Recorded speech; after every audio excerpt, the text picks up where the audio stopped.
Hi friends, welcome and welcome back to Bagi's Kitchen Mormilagai. போன வீடியோல நம்ம PC பெலே பாத் powder எப்படி பண்ணலாம் அப்படின்னு பார்த்தோம் இல்லையா. இந்த வீடியோல பிசி பெலே பாத் எப்படி பண்ணலாம் அப்படிங்கறத பார்க்க போறோம். என்னெல்லாம் இன்கிரிடியன்ட்ஸ் தேவை, அது எப்படி பண்ணலாம் எல்லாம் பார்க்கலாம். வாங்க வீடியோக்குள்ள போலாம்.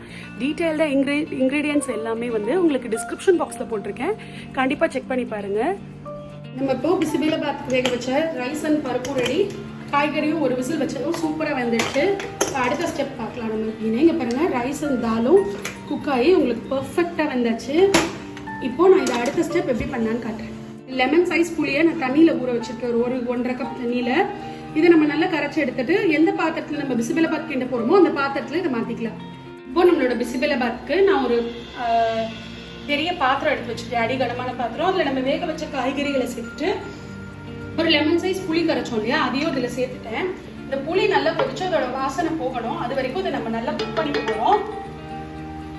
இப்போ இது கொதிச்சுட்டு இருக்கும் போதே நம்ம ஒரு டேபிள் ஸ்பூன் அளவுக்கு வெல்லம் சேர்த்துக்கலாம். உங்களுக்கு கம்மியாக வேணா கூட நீங்கள் கம்மியாக சேர்த்துக்கலாம். நான் ஒரு டேபிள் ஸ்பூன் வெல்லம் சேர்க்குறேன். பிசி பெலே பாத்தில் ட்ரெடிஷ்னலாக வெல்லம் சேர்ப்பாங்க, அதனால் நான் ஒரு டேபிள் ஸ்பூன் வெல்லம் சேர்த்துருக்கேன். வெல்லம் சேர்த்துட்டு நம்மளோட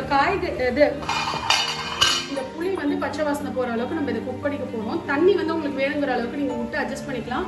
இதே மாதிரி புளிப்பும் அவங்கவுங்களுக்கு ஏற்ற மாதிரி புளி கொஞ்சம் வேணா போட்டுக்கலாம், இல்லை 2 தக்காளி எக்ஸ்ட்ரா போட்டுக்கலாம். அந்த மாதிரி இங்கே பார்த்தீங்க அப்படின்னா நான் ரைஸ் அண்ட் தாலை நல்லா இந்த மாதிரி குழையாக எடுத்து வச்சுட்டேன். இது ஒரு 5 நிமிஷம் அளவுக்கு கொதிக்கட்டும்.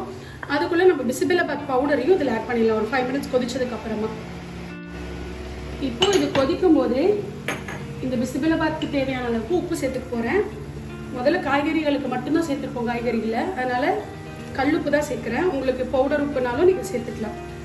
உப்பு தேவையான அளவு சேர்த்தாச்சு. ஒரு டேபிள் ஸ்பூன் அளவுக்கு உப்பு சேர்த்துருக்கேன். இப்போ இது நல்லா இந்த பச்சை வாசனை போகட்டும். இப்போ நம்மளோட புளியும் கொதிச்சு பச்சை வாசனை போயாச்சு. நம்ம அரைச்சி எடுத்து வச்சிருக்க பிசி பெலே பாத் பவுடர் சேர்க்க போகிறோம்.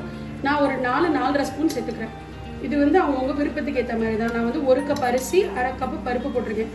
மொத்தம் 1.5 கப்புக்கு ஒரு 4லேருந்து 5 ஸ்பூன் அளவுக்கு பிசி பெலே பாத் பவுடர் சேர்த்துக்கோங்க. சேர்த்து இதை நல்லா மிக்ஸ் பண்ணிப்போம். மிக்ஸ் பண்ணி இது ஒரு கொதி வரட்டும். அந்த பிசி பெலே பாத் பவுடர் நீங்கள் வச்சுருந்தீங்க அப்படின்னா நிறைய டிஷ்ஷஸ் பண்ணலாம். நான் அடுத்தடுத்த வீக்கில் உங்களுக்கு அந்த பவுடரை யூஸ் பண்ணி என்னெல்லாம் ரெசிபிஸ் பண்ணலாம் அப்படிங்கிறதையும் அப்லோட் பண்ணுறேன். நல்ல வாசனையாக இருக்கும், இதுக்கு செம்மையாக இருக்கும். இதில் நீங்கள் ஒரு டேஷ் ஆஃப் பெருங்காயம் சேர்த்துக்க போகிறோம். நம்ம பெருங்காயம் பிடிக்காது அப்படின்னா நீங்கள் அவாய்ட் பண்ணிக்கலாம். இது ஒரு 2-3 நிமிஷம் கொதிக்கட்டும். அதுக்கப்புறமா நம்ம வேக வச்ச அரிசியும் பருப்பும் சேர்த்துக்கலாம். இப்போ இது ஒரு 2 மினிட்ஸ் கொதிச்சாச்சு. நம்ம கலந்து வச்சிருக்கிற அரிசி அண்ட் பருப்பு மிக்ஸ் பண்ணி வச்சிருக்கோம் இல்லையா, சாதமும் பருப்புமா, அதை இதில் சேர்த்துக்க போகிறோம். இப்போ நம்மளோட பிசி பெலே பாத்தில் சாதமும் பருப்பும் மிக்ஸ் பண்ணி வச்சு பிசி பெலே பாத் ரெடி. இதுக்கு மேலே உங்களுக்கு வேணும் அப்படின்னா நீங்கள் தாளிச்சு கொட்டிக்கலாம், இல்லாட்டி இப்படியே கூட சர்வ் பண்ணலாம். நான் இதுக்கு மேலே ஒரு 2 டேபிள் ஸ்பூன் அளவுக்கு நெய் சேர்த்துக்க போகிறேன். இப்போது நான் இது நல்லா மிக்ஸ் ஆயாச்சு. இந்த மாதிரி தளத்தலனே வச்சுக்கோங்க. ஆறுனா உங்களுக்கு இன்னும் கொஞ்சம் இறுகிடும். உங்களுக்கு வேணும் அப்படின்னா இன்னும் கொஞ்சம் கூட லூஸாக கூட வச்சுக்கலாம். ஆனால் இந்த கன்சிஸ்டன்சி கண்டிப்பாக இருக்கணும். இப்போ இதில் ஒரு 2 டேபிள் ஸ்பூன் அளவுக்கு நெய் சேர்த்துக்க போகிறேன். நெய்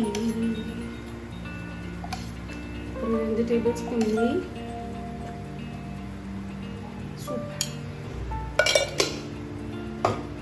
இதுலேயே நம்ம எல்லா வெஜிடபிள்ஸும் சேர்த்துருக்கிறதுனால இதுக்கு ஒரு வடை இல்லாட்டி அப்பளம் ஒரு சைட் டிஷ்ஷாக சூப்பராக இருக்கும். கண்டிப்பாக ட்ரை பண்ணி பாருங்கள்.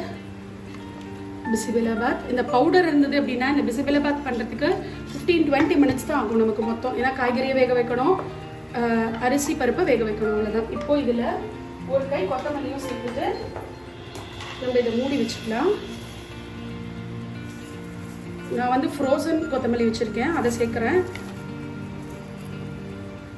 கொத்தமல்லியும் சேர்த்து நல்லா மிக்ஸ் பண்ணிவிட்டு சுட சுட சர்வ் பண்ணிடலாம். அவ்வளோதான், நம்மளோட பிசி பெலே பாத் ரெடி.